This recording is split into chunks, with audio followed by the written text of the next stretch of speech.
Hi, I'm Jack Carrington, and this week's React Roundup, we have Colby Fayock joining us, and of course, the awesome Paige Niederinghouse. Hey, everybody. All right. Hey, Colby.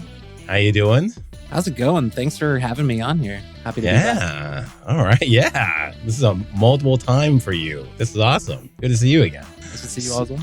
Hey folks, this is Charles Max Wood from Top End Devs, and lately I've been working on actually building out Top End Devs. If you're interested, you can go to topenddevs.com/podcast, and you can actually hear a little bit more about my story, about why I'm doing what I'm doing with Top End Devs, why I changed it from devchat.tv to Top End Devs. But what I really want to get into is that I have decided that I'm going to build the platform that I always wished I had with devchat.tv. And I renamed it to Top End Devs because I want to give you the resources that are going to help you to build the career that you want, right? So whether you want to be an influencer in tech, whether you want to go and just max out your salary and then go live a lifestyle with your family, your friends, or just traveling the world or whatever, I want to give you the resources that are going to help you do that. We're going to have career and leadership resources in there, and we're going to be giving you content on a regular basis to help you level up and max out your career. So go check it out at topenddevs.com. If you sign up before my birthday, that's December 14th. If you sign up before my birthday, you can get 50% off the lifetime of your subscription. Once again, that's topenddevs.com. So what brought you around to our attention was an article that you posted on Medium about CSS properties. So let's start there and then see where the conversation goes. For sure. Yeah. So there's a lot of awesome stuff you can do with CSS properties. And it seems like a long time coming. And there's finally kind of getting to a place where they're super usable. But I think one of the trickier things from my experience with kind of poking around with them is how can we make them play nicely with some of the existing tools we're using, like JavaScript or React, right? So where the article kind of steps in is how we can, well, particularly how can we access that information and how can we update that information from within a React application. So when we're talking about CSS variables, we're talking about kind of like less SAS kind of things, like you define a constant like theme color, and then you can use it wherever you want. Yeah, kind of. Except since they're kind of native to really it's the same basic concept, right? But since they're baked into the browser, it has a lot more capabilities to it, which is really cool. Where you can do things like update them, as I was kind of alluding to, where, that means you can totally create your entire layout using the variables just like you normally would, but then you can easily tweak things based off of somebody's personal experience, right? So it gives you a lot more flexibility when building these pages based off of those properties. So do these properties work with styled components, or is it more of like a straight CSS file or SCSS or one of those pre-processed or post-processed versions of CSS? So that's a good question. So since they are native to the browsers, they're kind of, imagine like if you're just putting together native CSS in a file. But I have used it to kind of mesh together the SAS and native CSS world, where what I've done is maybe I'll define a SAS variable with that custom property. That way I can use the SAS variable through all the other interesting things I want to do with it in the code. But then ultimately it bubbles to that custom property that everything's based off of, and where I can still have that same flexibility of managing it inside of JavaScript if I want. But really, they're kind of two separate concepts, but you can definitely use them together and they can definitely play nicely. Nice. That's So awesome. how does it play with React? Tell me a little bit about that then. So from my experience with it in React, it's because React is its own kind of separate thing where it's like managing its own state and stuff. And you kind of sometimes have to hack into the window, right? So that's kind of been my experience with it, where doing things like setting or updating the values, you'd probably want to do so inside like a use effect hook, where you can have access to maybe a ref or really grabbing that information to be able to update it inside the browser itself. But then you can keep that kind of stuff in state to make sure things are keeping, the values that you want are maintained in state the React way, but really making sure that it's all kind of bubbling up to one source of truth. So how do you do that? How do you change? I have not actually played with this at all. How do you actually change one of these variables in JavaScript? Yeah, so it's kind of similar to what you expect from it's using JavaScript in order to do that, where there's a particular method, get computed style, where you can grab the document element and actually grab the property value so that you can access that information. Maybe similar, but imagine the concept of using like document query selector or something if you want to grab an element. Okay. But then on the other side, kind of similar to how you would set styles naturally, where you might do like the element.style. You could set the property the same way, but instead you would chain on the set property, where you would then set the name of the property you want to actually update, and then the value of that property. So it's pretty baked in to like the natural things of how we typically use JavaScript in the browser. Cool. So Colby, what inspired you to start learning about this or to write about it? I guess, have you had a chance to use it in your own projects or in your work? I think the inspiration for me was really just I wanted to learn more about it. And as I was learning about it and the different pain points that I've noticed between my own work with things like React is how can I help other people get past those pain points as well? And admittedly, I haven't used it in any kind of massive project that I've worked on or professionally or anything, but I still have a lot of fun with how I can actually bridge those two worlds together. I'm still personally and most of the time working directly in SAS instead of kind of bridging those worlds, but there's a lot of cool things you can do with them. And I feel like they're just going to keep becoming more prevalent as time goes on, especially, I'm not sure if you're familiar with Adam Argyle, but he has a cool project called Open Props where, again, I haven't used this, but people rave about it, where it's basically a design, I believe it's a design system based off of custom properties, which is really cool. Nice. I think I've heard about that recently, so that's really awesome. But I'm with you. I'm still using SAS and really a big fan of it. Yep. Subatomic styles. This sounds cool. Yeah. A lot of sibilance in that statement. No, but the people who have used it so far, just friends of mine, have said that it's amazing. So I'm excited to eventually get to it, but it's just another one of those things on my list to do, right? Yeah, I think this is kind of the opposite of Tailwind from what I've heard a little bit people talk about. You know, you jam more and more classes into your components for Tailwind to use its styling. And I think this is a little bit kind of like the other end of the spectrum, which I am in favor of because I'm not a Tailwind fan personally. Yeah. I mean, I respect what it does, and like it's definitely a cool solution, but yeah, it's not my cup of tea either. Oh man, this is like, are you a big Tailwind fan? 2-on-1 here.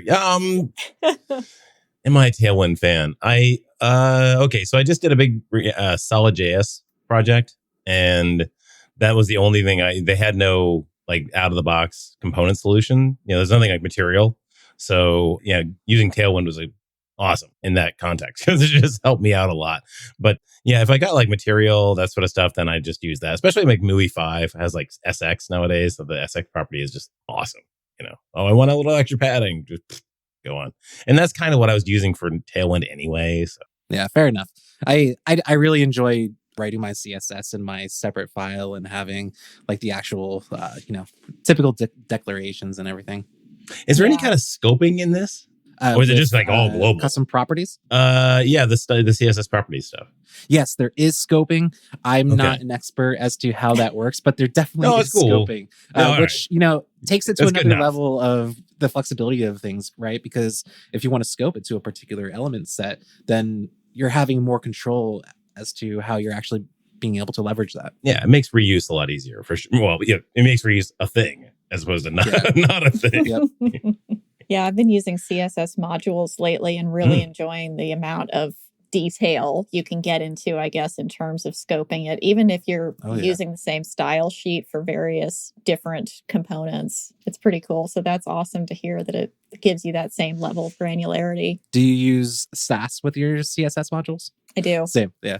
I've been working in Next.js a lot, and that's where I've particularly been using it. And yeah, I've been having a lot of fun with that. Yeah.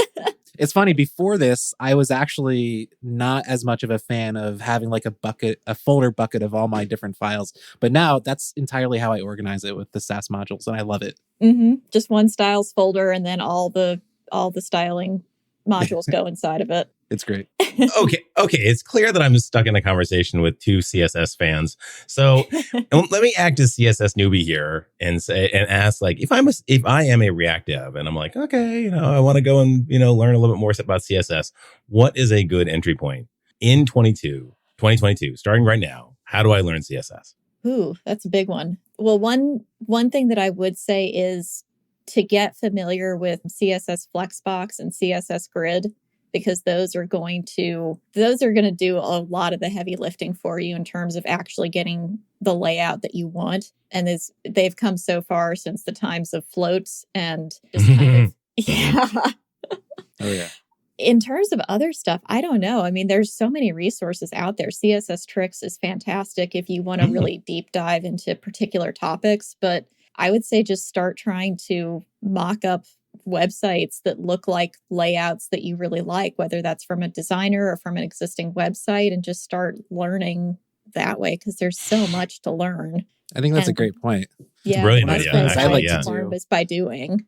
Oh, yeah. One of the things I like to do is go to like Dribble and try to, take just something that looks cool and try to recreate it in code, right? Because it's just ultimately practicing what you're doing. But you mentioned CSS Tricks. It's amazing how CSS Tricks, like even from when I was starting to develop, like it's still like such an awesome resource for everything. I know Flexbox in particular, like that's the holy grail of information for where you can learn about how to use Flexbox. And speaking of like Grid, I don't know if you've seen from Uma the single page, what is it, single line layouts or something like that. I'll post the link in the show notes, but it's an amazing resource where put together all these different layouts using just when I say simple, I just mean like only a few lines of code. I'll post it in the chat here right now, but it's amazing what you can do with Grid and Flexbox that took so much code and effort and hackiness to be able to accomplish in the past. I think I have seen those one-line layouts. It's been a while, but I remember hearing about them and being amazed at how simple it's gotten compared to some of the things that we used to have to do as web developers. Absolutely. I always Google that just because I forget sometimes I forget the syntax. We all do, right? And it's a great resource for being able to just simply grab some of those simpler grids. It's amazing. Yeah. And if you're looking for like a course or something that's kind of more all-encompassing and less self-directed learning, I know that Josh Komu came out with a fantastic one. I think it's called CSS for JS developers. Ooh. So it's really targeted towards people who are good at React or Angular or Vue, but don't have that. They have that love-hate relationship with CSS where sometimes it does what you want and other times it just does not. And the course is really, really extensive, and he really deep dives into a lot of things that even I, feeling pretty confident and happy with CSS in general, had no idea about. So his stuff is really, really good. And he does a whole lot of his own custom elements and, ways to learn with interactive tutorials and quizzes and all sorts of stuff along the way. So if you really want a large breadth of knowledge around CSS, I would say that his is a fantastic way to get going with it. I haven't taken the course myself, but I've heard a lot about it, and I saw a lot of his progress up to creating it. And it's amazing the time and effort he put into trying to create like a more educational experience rather than just dumping the content in there. It was really cool to see like his thought process going to everything. So it's amazing. Yeah, it's nice when they go out and do that. Oh yeah, I mean, he think took about how like people a learn. year Wow. plus to probably build it. And I was one of the early subscribers, and I still have only gone through like a couple of the modules because time and energy, but I'm excited to go back to it and to continue the learning journey. Okay, let's get that in the show notes, because that's something I'm probably going to buy that. That sounds really good. But I got to say, I love, Paige, I love your idea about building something up. But, it's like, it's one of those things where folks, there's two ways to learn. Like, like people get like a radio when they're a kid and they're like, oh, I want to see how that works. And they pull it apart. I mean, there's another way to do it. As opposed to building the radio from scratch, you could take an existing radio and break it down. And you basically just kind of take an existing example, like on Code Sandbox or whatever, and just literally start taking out the CSS until it starts to break. And you're like, oh, so that's what controls that. Oh, I see. It's absolute positioned. Oh, it's this, it's that. And that's definitely a good debugging method that I use all the time. Oh, yeah. Yeah. Or just go into like the inspector and just like use a little checkbox. No. Take that off. Take that off. What does it break? I do that so much. I change so many variables in the browser, and then we'll just copy the CSS and paste it into my own style sheet to make it look the same. It's amazing the CSS tooling generally that we have today. Mhm. I do that so often where I'll style the entire thing right inside of the dev tools and then copy it over. It's so much quicker, and that feedback loop is so much better. Yeah. Yeah, another thing you can, I guess, well, another thing you should do is once you get it working, just make sure that like you disable stuff again until it stops working. Because I know, like, oh, I added some padding, but that didn't do it. I added some margin and that did do it. And it's like, but the padding is still there. And it's like, wait, okay, if the padding wasn't doing anything for you, get rid of it. It's like, keep it like JavaScript, just keep it tight. Yeah, I've done that Absolutely. plenty of times too. Change 15 variables and then you can't figure out which one actually Which one did it again? thing. It was a combination of two somewhere in there. So Colby, tell us, besides these projects, I remember the last time we had you on, you had been working on some open source stuff for people to kind of level up their web development skills. Are you doing any sorts of those things now for people who are interested? Yeah, so I haven't done any projects specifically dedicated to that general idea, where I think last time we talked, I had my 50 React projects, which just a bunch of project ideas. But I've been more so lately dedicating the time to like courses with particular goals in mind. So whether it's building an e-commerce store. And aside from that, I've been doing a bunch of like YouTube videos and articles, which the articles mainly where the source of this chat came from. But yeah, really more so the focus stuff. But I do eventually want to try to do some more broad materials like that. Just haven't had a spark that has come to me yet for something like that. Are you a full-time content creator? I'm a developer, so I'm a developer experience engineer on the DevRel team at Cloudinary, and so kind of because like part of my work is content creation to help people learn how to use the tools, but I wouldn't say I'm a full-time content creator because there's a bunch of other stuff that goes along with that. So like kind of sorta, but not really. Okay, so for your manager's sake this morning. So for the folks that don't know, what is Cloudinary and what can it do for them? Give you your time to plug it here. Sure. Here we go. So Cloudinary is a media platform that handles everything from the actual management of the media assets themselves to delivering the assets. And there's a lot of cool things that go along with that. So when you're delivering the assets, you can transform the assets, whether that's simply resizing it or automatically compressing or changing the format of the image or video. Just a lot of cool things about how you can manage it. So makes it useful from the designer all the way up to the developer into the browser. That's you can go awesome. take it. So yeah. What do you get to do as like a developer experience engineer? Because I know that runs the gamut depending on what company you're working for and who you talk to. Yeah, so my time's kind of split between currently my time's split between maintaining a project called MediaJams.dev, which is a publication that talks specifically about media and cool use cases around that.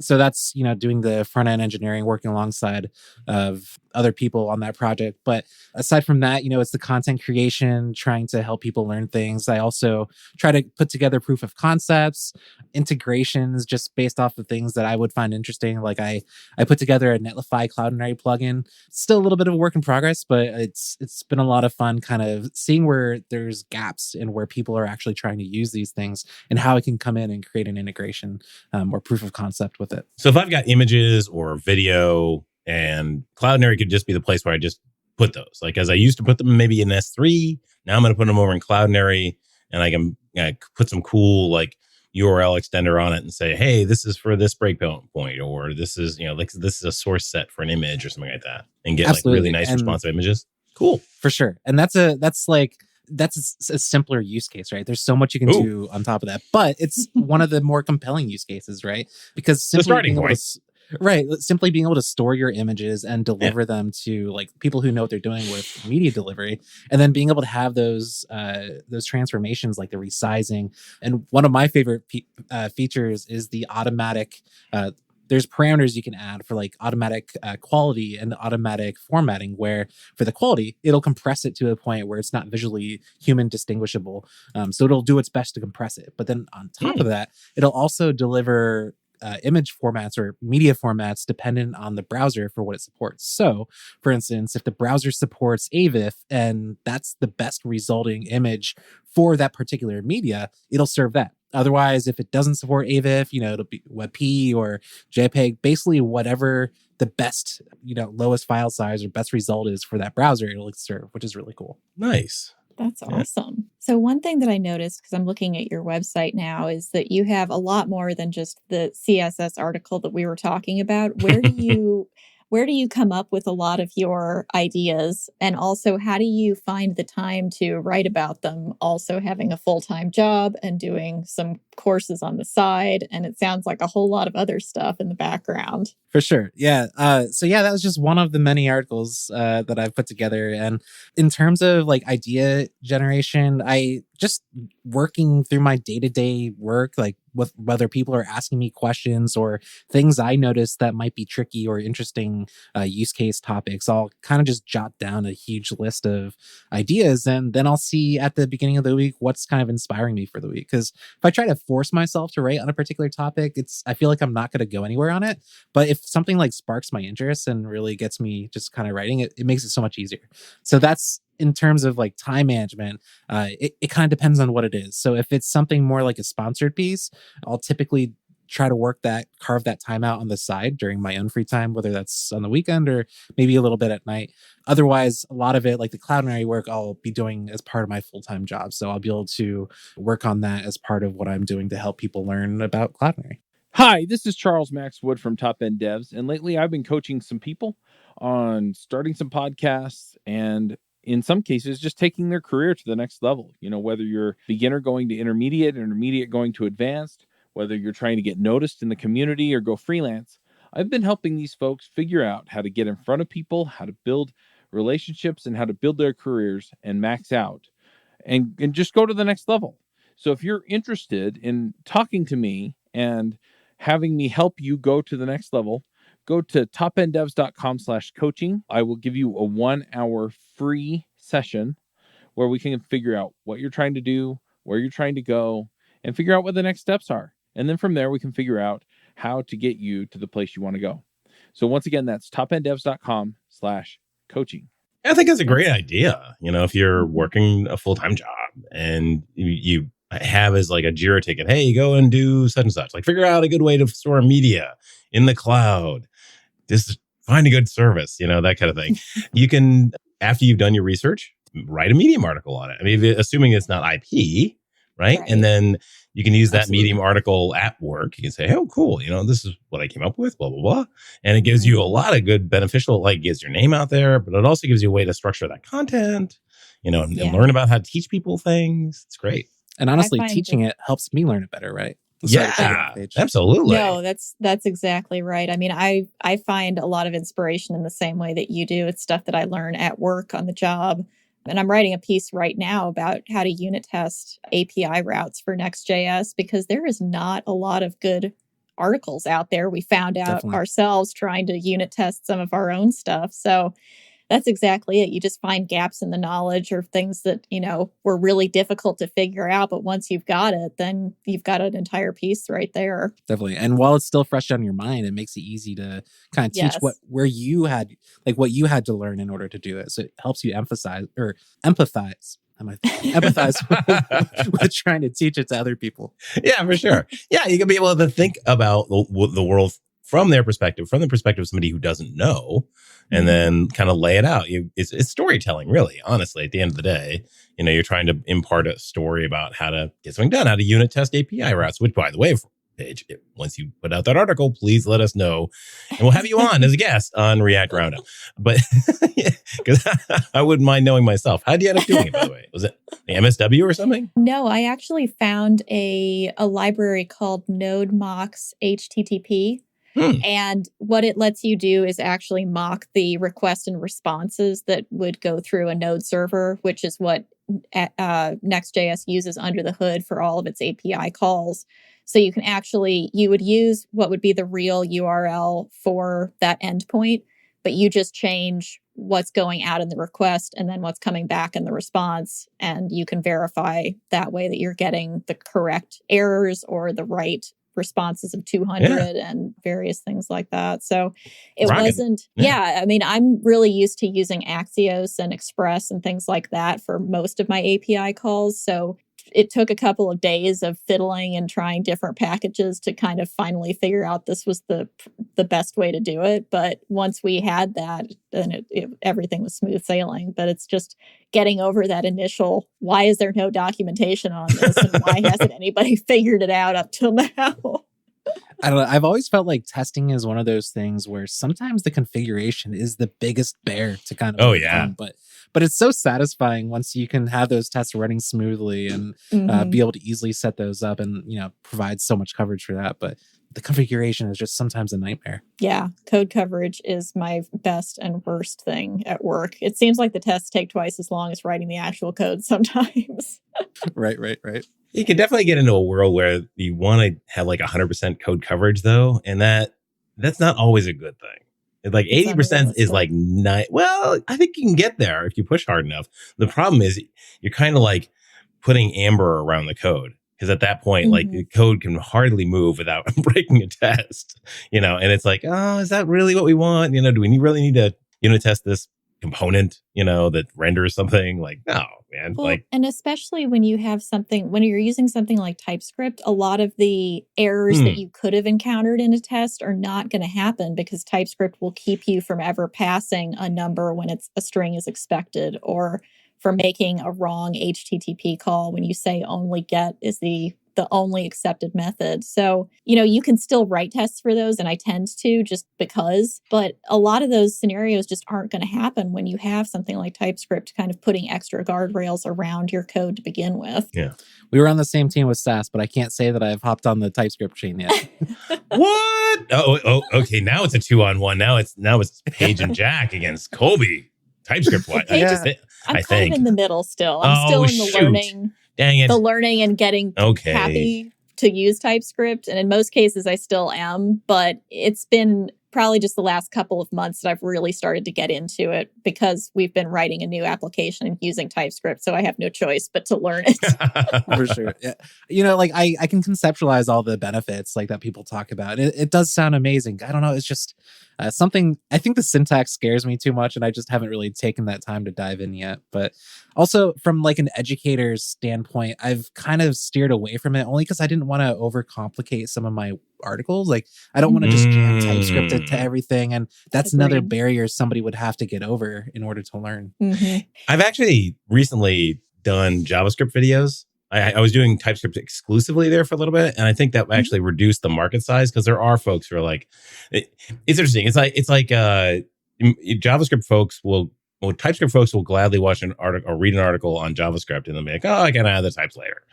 Sure. Whereas JavaScript folks are like, I don't know. They start adding those types. What is all that gobbledygook in there? Like, give me back my JavaScript. Yeah. I've been so confused over the syntax. And again, I'm sure if I spent the time to learn it, it would be wonderful. But it's just, looking out from an outsider's perspective, it can be overwhelming.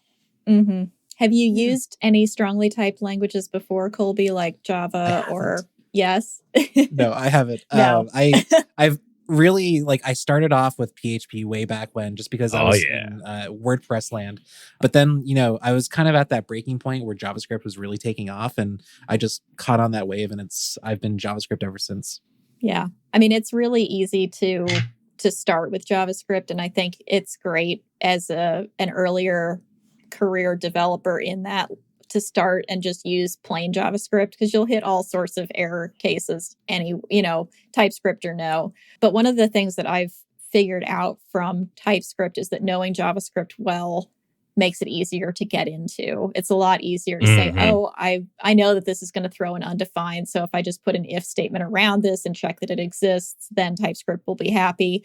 So, knowing how the JavaScript language works underneath makes it, I think, a lot easier to get familiar with TypeScript, or to understand some of the errors and warnings that it starts to give you basically from minute one when you install it. That makes sense. And I don't know where I've read it, but I read that eventually they're hoping to bring some of those features native, and the developers of TypeScript, aren't they trying to keep it as close to JavaScript as possible because of that, right? Yeah. TypeScript never diverges very far from what JavaScript is. And I think there are some null, the null coalescing operator, sounds awesome, but it's just the two question marks. Yes. As opposed to the two pipes. I think that went from TypeScript back to JavaScript. if I'm not mistaken. So there's little things like that. I don't know if JavaScript will ever get enums, but enums are kind of controversial anyway. Mm-hmm. Yeah. Well, they try and crack pretty close. Yeah. It seems like I've always wondered if it'll be the way of jQuery, where not to like compare it in that kind of way, right? But you know how like features from jQuery were slowly pulled into native JavaScript in their own way. Like I've always wondered if TypeScript will kind of be the same way, where we'll just eventually inherit all the features and then it'll just kind of dissolve. But you know, that's just where my mind goes with it. I mean, very possibly. It seems like they've done a lot of that with Lodash as well. They just took all the most useful functions out of that library and have added them to native JavaScript, which is awesome. Yeah. It's crazy to think that like jQuery, the name is about query, right? And it was literally because like the early browsers didn't have a query selector in JavaScript, which is, it would now when you think about it, like document dot, query selector or whatever, that didn't exist, so we actually had to have a library to go do that, which is insane. Of course you're going to get that. Like that's just a clear oversight from the browser. And then there's fetch. We didn't have a unified fetch. We had like XML HTTP request, and I can't remember what the other one was on Netscape. It was awful, right? And so that was basically all that jQuery did, was like the document selector and fetch. That's all. Yeah. And it was amazing. Like it was absolutely amazing. Still, it rules the web. My God. It still does. Oh yeah. It's way more used than React. Way more used. WordPress sites and jQuery. Oh God, yeah. Oh right. I always forgot that it's single. Yeah, so that's by default. Yeah. Gets a large user base. Oh yeah. Right? I mean, that's a huge user base. So Colby, how did you end up coming to Cloudinary? Because I believe that you were not there the last time we spoke with you. Sure, and I forget which. I was honestly at my last company for a short period of time, so I can't remember where I was last time. But so I came from a company called Applitools, which is actually a testing company. It's visual testing, where they'll take snapshots of your website or application and compare those visually, and that's how they can provide metrics around it with like AI and stuff. But I wasn't really super interested in the testing world, and not because I don't think it's important, but I just wasn't really passionate about teaching it. So I've been in chats with Cloudinary, and it finally worked out where I was able to join their team, and I'm really enjoying it because Cloudinary is an awesome product, and so it makes it fun to want to help teach people and generally learn new features myself. But it's been a lot of fun, and you can incorporate media in so many different ways, and fits perfectly with my Next.js work that I was already doing. So I've been having a blast with it and helping people learn about it. Do you get to talk to any cool companies? So I think when I was at Nike, I think we used Cloudinary, so that's always fun to Yeah. I don't get to talk to them. Like I'm not on the client facing side of it. But if there was a developer that was talking about it like in public, like I would happily help them out, right? But I don't really interface with the clients internally. But yeah, there's a lot of really cool companies using it and doing some really cool things with it. It's a lot of fun. So how does it? And you mentioned that you did some stuff with Netlify. Have you done anything with like Next.js and Cloudinary? Is there any nice really connection point there? Good plugins. Yeah. So Next.js has an image component that you are able to use. It has a Cloudinary loader. Typically, I don't use the image component though when I'm using Cloudinary, because I personally prefer just to go right directly to the Cloudinary CDN rather than having that kind of intermediary hop there. But yeah, tools like Netlify, what I did with the plugin is it'll go through the output in the Netlify build and it'll replace all the images with Cloudinary links, so that you're automatically getting optimization on all those images. And it can, if you're not optimizing into your images, that can be a huge win for performance on a website.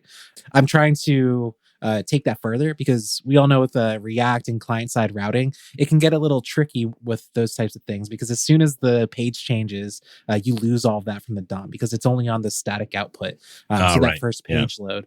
So I'm trying to also capture the images to redirect them to Cloudinary URLs, which I've had some good success with, but basically trying to figure out how I can have comprehensive coverage and provide those optimization benefits. So did you actually hack the DOM after like the page loads and you're like, okay, let me go look for any image tags, hack. So I do that during the build process. Pretty much. Wow. I use JS Rockin'. DOM. I use JS DOM, which makes that really easy because it basically it puts into a tree of all the elements, and I can just go through and look at the source. And because what it does is if you have like a remote URL in there, I can use the Cloudinary API to just kind of append that to the end of the link, and it automatically serves that image from Cloudinary. Or if it's a local image, I'll just grab whatever that final URL will be from Cloudinary, or I'm sorry, from Netlify. And similarly, I'll just append that to the end, and then it's served from Cloudinary. And the website's really none the wiser, because it's really just changing that delivery mechanism. And it's doing it in a pretty much safe way, since JS DOM is able to safely parse that. So does that work on server-side calls, like get server-side props or get static props? So that's a great question. It's only really at this point in time on that build process. So it's literally only doing the HTML output for that image replacement. Now, for the redirecting, what I'm doing is I'm capturing anything under the images directory to start, where I'm going to make it so it's customizable if you don't like to have your images in the image directory. But that way, anything in that directory will be redirected to a Cloudinary URL with that asset. That way, you'll have that redirect jump. But if you're going from an unoptimized image, even with that jump, you're still going to get potentially tremendous benefits from having the optimization. And I'm not just saying that because, I work for Cloudinary. Consider large uncompressed images that are getting served, like PNGs. Like, some people don't even think about how that works in their website, and that's really natively impacting people's experience. Oh gosh, that's like every recipe website and blog I've ever been to, with those massive, beautiful images. But I don't care that you took 18 images of eggs. It's like, I want to get to the recipe, and these pop-ups and these images are just making the page jank like mad. So what? Good. You don't care about images of eggs? Really? No. Oh man, I don't care about your artfully displayed final baked good. I just want to see the recipe. The story of how they got the eggs. Yes. Right. Oh, and yes, please embed the recipe in the image as like rendered text. Please. Thank you so much for that. You got to make it Pinterest friendly. Oh God. Oh, don't even. Okay. Yeah.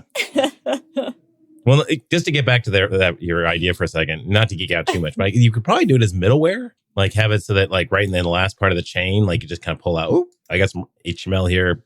I'm going to tweak that. So my hope and plan is to try to create a Vercel plugin off of this too. Ooh. So I haven't gotten to that point yet, but that's kind of the idea that I was thinking is like during that process, because I don't think it's really that heavy of a process to actually go through there. And especially if you're using incremental static regeneration with Next.js, where, it's going to be cached afterwards anyways, it's really not going to put too much work on it. And ultimately you're going to be saving with image like optimization, right? So a lot of testing to make sure that it is indeed saving. But yeah, that's a great point and kind of what I was thinking. And it's maybe not something you ever want to take into production, but if you just want to go and say, okay, cool, how much would it save for us to go with Cloudinary? What would our, let's do our EDE tests after a Cloudinary build and see how long page refreshes are, or what the Lighthouse score does or whatever. Yeah, you drop in this plugin. And then boom, you got Cloudinary. And it's like, oh, wow, that actually did take a big hit. And now let's actually do it for realsies, Yeah. No, and I mean, I definitely think it is something that you can use for production, just because like the idea is that it makes it so easy just to install and get that blanket coverage. That said, I would certainly recommend that you would integrate Cloudinary at more like at a level closer to your code if you're serious about using it, because then you have a lot of cool options on top of that with like the different transformations and especially responsive images, which you were kind of talking about earlier, Jack, where you can have those different sizes based and have what is the syntax where you can actually specify the like responsive. The image set. Yeah, the image and like have the different sizes based off of what the size of the browser is. And that's really powerful, right? Because especially for mobile devices where they might not have a lot of bandwidth, it's important that we serve as small of an image as we can. Yeah, for sure. I mean, at Nike, I remember the team that did the work with Cloudinary was also the team that gave us the responsive image component, right? So they're basically, hey, we're going to do kind of both sides of this. You as a developer, just use our image component and we'll just hide all that from you. You just tell us what product, what shoe, what angle do you want on that, and we'll just do it. Nice. Yeah, and the nice thing is because it can be as part of that, automated as part of that code process, the people who are actually managing the content don't need to think about it, because sometimes like you'll have where the request is that you optimize the image before you upload it to the CMS, right? And while that works, it's not scalable. And being able to have it programmatically happen is that way it helps everybody's workflow. Oh yeah, it's just a lot of work. So do you have like a developer tier of Cloudinary if people wanted to try it out but aren't ready to commit big bucks to it, or wanted to just try it with like a hobby project or something? Absolutely. There's a pretty generous free tier. And I say generous not from my perspective, but I've been told by a lot of people it's a generous free tier. So I'm not just saying that because like you're such a sales guy. But no, like you can definitely have a lot of fun with it. And for a lot of personal sites, you could probably get away with the free tier before having to have any costs. And there's a lot of cool things you can do, even if it's just simply using that automatic optimization, which as simple as it is so compelling. Yeah. Are there any cool like AI features? And not if they're not, that's cool too. But like, like center the person's face or whatever. Or I'm not sure if you're asking this because you know the answer or. Oh, I don't know. I honestly don't know. So there's different aspects of this, which I think is awesome. And there's totally more to come too. But one of the features of the image transformations of cropping is you can set what's called a gravity. And that's basically where the origin of that crop is going to be. And you can set it to face, where it's going to detect the face and it's going to crop it based off of that, which is really cool. I have a tutorial on my website about that. But then getting even further into that, they have add-ons, beyond Cloudinary's own AI stuff, which I think they're constantly working on more features. But another thing you can do is I made a tutorial where you can use Google's Vision AI and automatically tag all of your images. So just for instance, like it's another tutorial I did, but you can walk through and upload pictures of space, and it'll tell you that there's a planet in the picture, or a picture of a mountain, and it'll show you that there's a mountain. So you can have all these. Wait, does Cloudinary do that, or does Google Vision do that? Because you just mentioned Google Vision does that, right? But that does that part. Does have its own AI capabilities. Okay, it runs it through that Google Vision through that API as it's uploading. Cool. Well, yeah. So if I have like an avatar upload and I want to show the little circle thing like everybody does nowadays, that's going to go and center the person's face in the middle of the avatar. Assuming there's a face. Yeah, that's separate from the Google tagging. Right, yeah. But that just happens automatically. Yeah. That's cool. That's really neat. Yeah.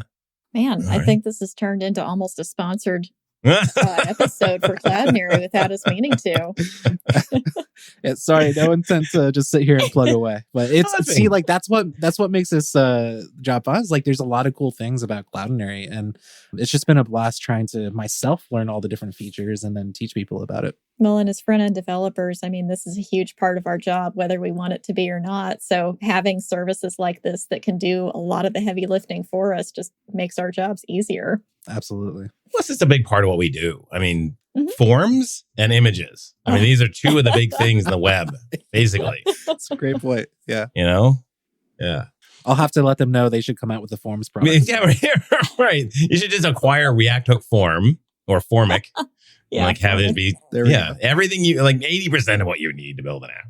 There you go. All right. Should we do picks? Yeah, let's do picks. Okay. All right.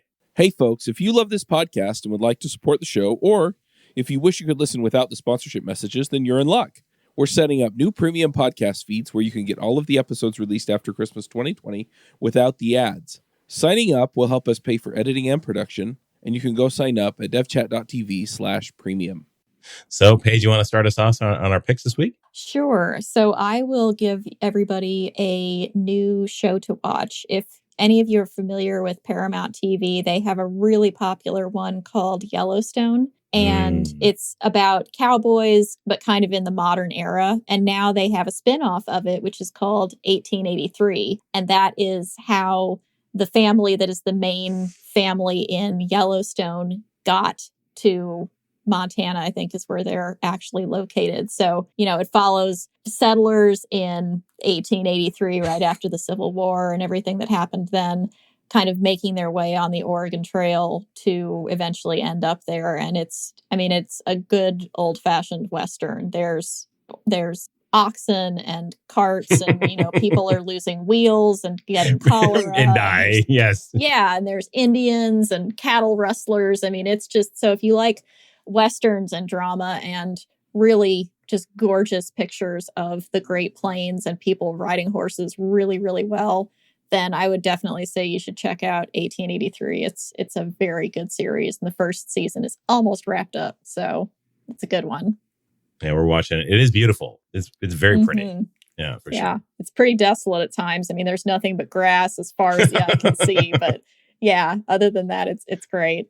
Well shot. All right, Colby, how about you? Sure. I've been speaking of TV shows. I've been really hooked on Ozark lately, the new season, and it was. I guess they That's a only good did one. part 1 of the latest season, and I didn't know that until I hit that last episode. I'm like, what's going on? I hate it when they do that. It's definitely like a thematically darker series, but I've been really enjoying watching it. I like the storyline, and I really like Jason Bateman, so it's a fun watch. Yeah. It's been an amazing show and had an amazing run. All right, so my pick for this week, Daichi Kato, who is a developer who I really admire, who's built a bunch of different cool state managers, including Jotai, Zushtan, Devalcio, and then I think some other like smaller hook things like use hook state and use content selector, has come out with a book. Well, at least it will be a book, or at least it'll come out in, I guess, March 1st, I think, right now. And so it's available for pre-order, and it's about micro state managers. So that's on my reading list coming up, but nice little technical book for you. Cool. Nice. That sounds cool. Awesome. All right, y'all. Well, this has been really fun. We'll all see you next week. Thanks so much for having me. Yeah. Great to have you on. Yeah, big time. Bandwidth for this segment is provided by CacheFly, the world's fastest CDN. Deliver your content fast with CacheFly. Visit CacheFly.com to learn more.